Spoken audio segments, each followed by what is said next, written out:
Sri Kandi mengajar.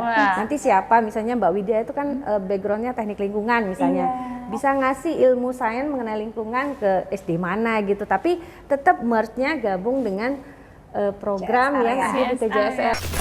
Mengintegrasikan programnya Sri Kandi dengan HCM, kemudian dengan Korsek juga terutama karena kan event-event kegiatan itu banyak juga dari Korsek. Hai, welcome to JIP Collaboration Podcast.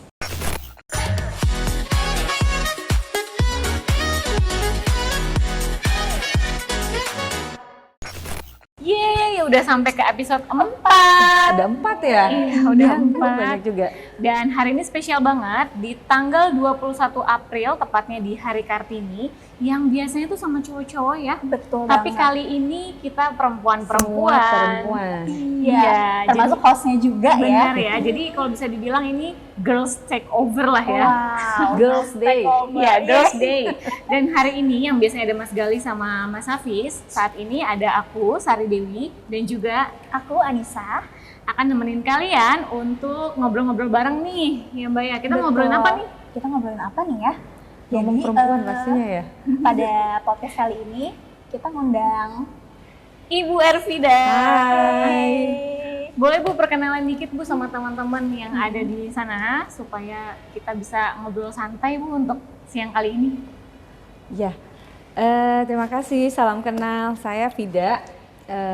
Sekarang fungsinya tugasnya gitu ya di fungsi risk management. Masih di FVP risk management.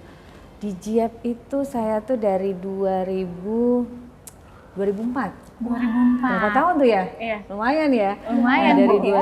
2004 sampai sekarang itu lumayan keliling-keliling juga sih.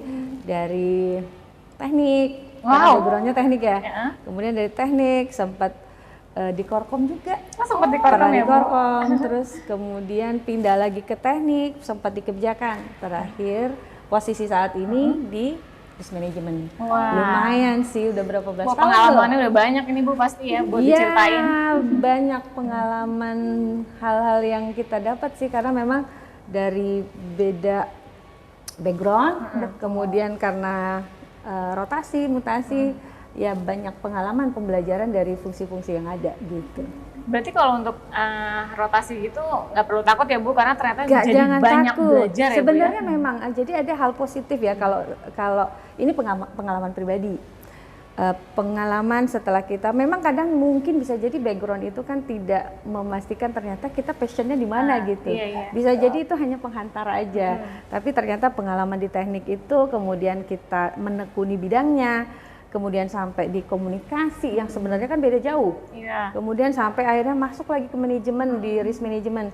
Tapi memang kalau saya lihat gitu satu hal gitu ya, ini yang positifnya ya pembelajaran bahwa menekuni hal baru itu kadang memang satu sisi awalnya nggak nyaman, tapi lama-lama kita banyak cari tahu, banyak referensi itu malah menambah Sudut pandang pengalaman, kita ya. sudut pandang sehingga kita bisa melihat lebih luas gitu. Itu sih kalau ini pribadi, pengalaman saya pribadi seperti itu. Cuman ya itu sangat positif sih kalau menurut saya. Jadi nggak usah takut walaupun kita backgroundnya teknik ternyata pindah kemana-mana itu satu journey pengalaman kita di satu organisasi begitu sih. Dan Mbak Nisa tahu nggak ternyata Bu Vida juga nih selain udah melalang buana nih Bu ya di JIP ya, itu juga ternyata adalah ketua Sri Kandi JIP. wow, jadi udah melanglang buana sekian banyak jabatan segala macam, dan juga beliau sebagai ketua Sri Kandi PT JIP ya Bu ya. Ya, jadi 2022 ya waktu itu sempat diskusi sama Bu Puri ya waktu itu sebagai Korseknya sebenarnya di 2021-2022 ya. Jadi memang ada rencana untuk membentuk Sri Kandi karena memang dari Kementerian BUMN sedang hal-hal atau mengembangkan organisasi gitu ya terkait dengan Sri Kandi BUMN itu seperti apa. Awalnya dari situ, kemudian akhirnya dibentuklah di Sri Kandinya Holding Dana Reksa sampai dengan setiap klaster yang ada di bawahnya harus membentuk Sri Kandi JIP. Nah kalau di kita namanya kalau di SK direksinya Sri Kandi Sejati Jiep. Jadi memang secara prinsip dia hampir sama. Jadi kita tuh kan kalau seperti itu tuh ngikutin turunan dari kementerian seperti apa, diturunkan ke holding. Harusnya kita meneruskan program-program yang apa yang diatur di atas, kita terjemahkan ke bawah. Cuman memang karena di sini kita masih baru ya, 2002 ke 2023 ini masih belum banyak program memang yang kita laksanakan. Jadi masih mengintegrasikan programnya Sri Kandi dengan HCM, kemudian dengan Korsek juga terutama karena kan event-event kegiatan itu banyak juga dari Korsek. Nah tahun ini memang kita sedang menyusun teman-teman di pengurus Sri Kandi Sejati Jiep, ada saya, ada Mbak Rani, Mbak Ida, Mbak Rika, kemudian kalau kita nyebutnya kakak, Kak Rani, Kak Ida, kemudian ada Kak Rika, Kak Lola, Kak Widya. Nah itu teman-teman punya bidang-bidang tersendiri yang nanti akan mengusulkan program-program yang ada. Tapi memang kita coba menyesuaikan atau menyambungkannya dengan program-program yang ada di Korsek gitu ya, di TJSL sama di HCM gitu. Nah Jadi, itu sih kurang lebih. Jadi tetap ya Bu, program-program Sri Kandi itu berkesinambungan juga sama program yang akan dijalankan perusahaan. Jadi memberdayakan perempuan lah ya Bu ya. Nah salah satu sebenarnya kemarin tuh ya tercetus mungkin ya waktu itu saya pernah karena pengalaman di Korkom PKBL ya. Dulu kita pernah ada namanya BUMN mengajar. Nah kemarin tuh kita sempet coba nih kayaknya kita perlu nih ngomong sama TJSL gitu, kita rencana perempuan mungkin yang nanti akan ngajar gitu ya, entah di SMP, SD atau SMA gitu, kita bikin program seperti itu. Nah ini Mbak Widya lagi bikin nih, namanya Sri Kandi Mengajar. Nanti siapa misalnya Mbak Widya itu kan backgroundnya teknik lingkungan misalnya, bisa ngasih ilmu sains mengenai lingkungan ke SD mana gitu, tapi tetap merge-nya gabung dengan program yang ada di TJSL. Jadi kita kayak semacam support di timnya PKBL buat kegiatan itu. Ini salah satunya yang mau kita usulkan gitu. Keren banget sih nanti kalau misalkan udah jadi kita kolaborasi ya. Kolaborasi. Jadi sebenarnya siapapun bisa, cuman karena kita pengen menunjukkan keberadaan Sri Kandi perempuan di dalam organisasi Jiep dalam bentuk seperti tadi, misalnya Sri Kandi Mengajar, kemudian nanti mungkin dengan dengan masyarakat gitu ya, ada kegiatan rencana sih misalnya Mbak Widya itu ada rencana misalnya penanaman pohon gitu ya, kayak gitu-gitu tuh. Tapi tetap nanti harus beriringan dengan program yang ada di Korsek ya. Wah, seru banget tuh Mbak Dewi, udah banyak banget ya program-program yang sedang dicanangkan nih. Ternyata berarti bisa nih kolaborasi langsung. Kolaborasi, jadi sebenarnya kita nggak silo-silo ya, artinya antara Sri Kandi bikin program sendiri gitu, nggak jalan sendiri ya Bu ya. Nggak jalan sendiri, karena kan kalau kita tahu harus bawa brandnya tetap Jiep, nggak mungkin kita di luar koridor-koridor itu kan. Pasti setiap kegiatan, setiap apa itu pasti mengatasnamakan Jiep dan pasti tetap harus ada koordinasi dengan Korsek dan Korkom gitu. Selain itu programnya apa lagi Bu? Ada parenting, jadi karena mungkin tadi ya Sri Kandi itu kan perannya ada ibu-ibu, ada working mom, ada wanita pekerja, mungkin yang masih lajang juga. Nah itu nanti kita akan ada beberapa kegiatan ya semacam seminar gitu ya, parenting, seminar kesehatan reproduksi perempuan gitu-gitu. Nah hal-hal yang seperti itu yang akan kita angkat. Mungkin enggak terlalu muluk-muluk dulu, tapi program-program utama itu yang akan kita angkat untuk tahun 2023. Kalau manajemen sendiri sebenarnya kalau direksi ya, terutama kita karena reportnya ke Direktur Keuangan dan Manajemen Risiko, beliau sih sangat support untuk kegiatan segera diusulkan gitu. Nah itu nanti yang akan kita kolaborasi dengan tim Korsek, kemudian dan tim HCM gitu. Itu sabar banget nih Mbak. Pasti seru banget nih. Jadi perempuan-perempuan Jiep terjun ke minimal lapangan. ada informasi-informasi lah yang kita tahu ya. Mungkin yang lajang-lajang nanti tahu cara parenting gimana gitu. Bener banget sih, ilmu. Jadi siap-siap lah ya. Parenting tuh nggak ada sekolahnya. Nah itu. Iya, itu dia. Dan itu udah ada kesempatannya lagi nih ya. Wah, seru banget ya Mbak. Kita tunggu deh pokoknya Bu. Ini Ya, didukung ya. pasti Siap dong. dong. Nah ini udah kesibukan kayak gini Bu, ngurusin Sri Kandi, terus juga daily task juga nih di kantor. Itu gimana Bu menyeimbangkan antara Betul banget. Apalagi kan ada apa namanya, sudah ada anak, ada keluarga juga kecil di Bener. rumah Bu. Itu gimana cara membagi waktunya sebagai antara seorang bekerja, ibu ya kan, ibu, istri, dan pekerja. ya, working mom. Eh, Sebenarnya itu apa ya? Tips nih Bu buat yang lajang-lajang Alamiah, ya. alamiah sih sebenarnya kan. Kita ngatur, kalau ini saya pribadi sih ya, artinya bisa ngatur mana yang priority gitu. Bukan priority, menyeimbangkan. Iya. Mana di posisi saat ini kita, mana yang harus diprioritaskan dulu gitu. Kemudian di satu posisi tertentu kadang kita juga bisa, oh ini keluarga perlu diprioritaskan gitu. Jadi memang kalau bilang mengalahkan sih enggak ya, tapi coba berusaha menyeimbangkan antara, karena tadi konsekuensi ya, karena kita kan, kalau saya sih bilangnya ibu pekerja, tetap ibu rumah tangga tapi bekerja juga gitu, gitu bukan ini ya. Nah di posisi itu sih jadi bisa ngukur diri gitu ya, bisa ngukur diri mana posisi ini kita harus memprioritaskan mana gitu, karena kita sudah tahu kapan kita kan udah kerja gitu ya, jam kita bersama keluarga. Kadang ada yang dikejar deadline, kita mau kerjanya di jam seperti itu. Nah itu kembali pengaturan waktu, memanfaatkan waktu seoptimal mungkin gitu ya pada saat kita sama keluarga gitu. Kemudian tadi bisa mana nih yang posisi saat ini kita bisa prioritas, oh ini kayaknya perlu dulu nih karena harus dikejar deadline. Kemudian tadi keluarga itu memang mau nggak mau harus support system juga. Dengan suami juga harus open gitu. Kalau memang ternyata ada deadline ya saya juga sampaikan gitu. Jadi memang harus terbuka. Ya itulah konsekuensi kalau kita memang sebagai ibu bekerja gitu, wanita bekerja, ada hal-hal yang memang harus kita seimbangkan gitu. Berarti kalau bisa dibilang prioritas sama support sistemnya dibangun juga ya Bu ya? Harus open, karena Harus kan open, ya? kita udah punya pasangan, gak mau harus disampaikan. Ternyata ada deadline ini gitu kan, mau gak mau harus di sounding lebih awal. Jadi kalau saya tuh tipikal kadang ada hal-hal tertentu yang deadline, jadi nggak kaget ngelihat tiba-tiba saya kerja sampai setengah 12 misalnya gitu kan. Jadi dari jauh 1-2 hari gitu ada ini nih, jadi sudah tahu dulu, jadi nggak taunya pada saat hari-harinya gitu. Biar cari solusinya bareng-bareng gitu ya Bu ya. Berarti komunikasi ya. Komunikasi ya. kembali sih itu.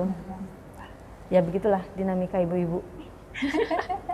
Susah nggak sih Bu, tapi sebenarnya Bu pasti kendalanya ada ya Bu? Effortnya banyak. Kalau wanita bekerja tuh kapan misalnya nih, kalau saya juga pengaturan misalnya makanan gitu ya.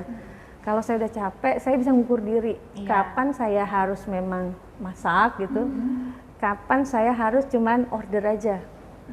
Ngasih menunya ini hari ini. Jadi itu tergantung kondisi mana yang harus saya pilih di saat itu gitu. Tapi kalau misalnya weekend itu seoptimal mungkin, ada request mau masak apa dikerjain. Jadi emang harus paling tahu, dengerin tubuh sendiri gitu ya Bu ya. Kalau udah capek cari solusi yang lain gitu ya. Iya, jadi memang harus menyesuaikan sih kadang, tapi mungkin kan satu keluarga dengan keluarga lain beda treatment ya. Tergantung tadi tuh dengan mesti paham kita dengan pasangan, anak kita butuhnya apa gitu. Berarti nggak bisa disamaratain juga ya Bu? Nggak bisa disamaratakan, karena mungkin beda-beda kan, pasangannya bisa jadi beda-beda. Benar. Penyikapannya, ada yang mungkin support 100%, tapi ada juga support tapi ada batasannya, misalnya kayak gitu. Ada yang mungkin strict banget gitu misalnya kan. Nah itu kembali sih cara berkomunikasi ya.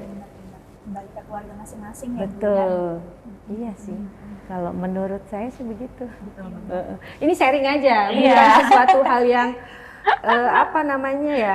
bisa jadi di treatment di keluarga saya seperti itu, tapi kan belum tentu di tempat yang lain juga sesuai. Jadi mungkin jadi sebatas sharing ya pengalaman, mungkin sesuai atau enggak itu kembali ke orangnya masing-masing. Ya kita sama informasi segala macam kan memang dikembalikan lagi cocoknya kayak gimana gitu ya Bu ya. Di buku-buku itu kan kadang banyak juga ya, maksudnya terutama karena kalau kita sudah bekerja itu kan ilmu parenting gitu kan kita terjun langsung tuh.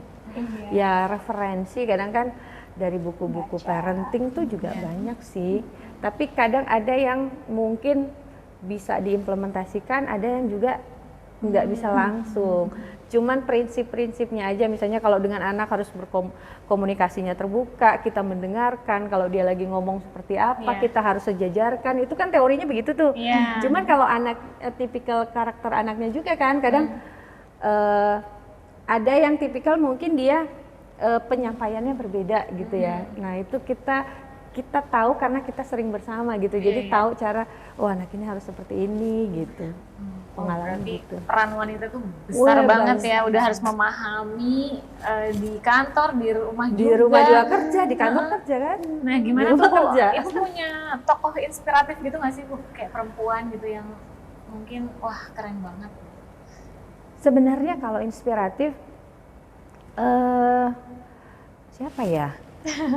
Sebenarnya ibunya ibu sendiri ya, ibu sendiri kebetulan bekerja, jadi udah melihat cara membagi waktunya gitu ya.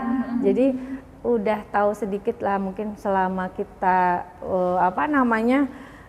melihat ibuku bekerja, kemudian orang tua bapakku kan juga kerjanya sama ya, tambang juga ya.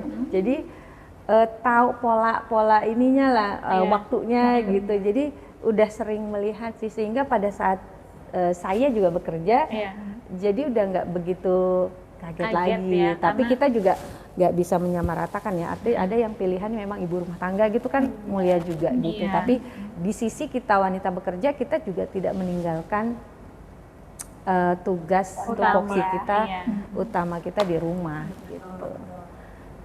Ya sharing itu sih yang iya benar-benar. Berarti seorang ibu itu berperan banget ya Bu ya, sampai bikin ibu ngerasa terinspirasi gitu ya, dari mulai bagaimana mengatur rumah juga sebagai working mom gitu ya Bu ya. Berarti perempuan tuh memang super banget ya Bu ya. Iya begitu, insya Allah sih ya begitu ya. Tapi memang tadi pilihan orang kan beda-beda ya, bisa jadi memang ada yang prioritasnya jadi ibu rumah tangga, tapi kita di sini kan pilihan kita menjadi wanita bekerja ada konsekuensinya. Kita tahu cara mengatur waktunya, bagaimana memanage keluarga gitu, bagaimana memanage pekerjaan. Intinya harus balance ya Bu ya, antara pekerjaan dan juga keluarga gitu, dan tahu skala prioritasnya seperti apa. Nah kalau di sela-sela waktu ibu nih Bu, kira-kira ibu senang ngelakuin apa Bu? Hobi mungkin? Hobi ya? Iya hobi. Biar apa ya Bu? Work-life balance kalau kata anak sekarang mah. Biar untuk mengurangi healing penat ya? gitu, ngapain healingnya. Kalau saya sih sebenarnya apa ya? Kayak me time-nya gitu ya. Me time-nya boleh.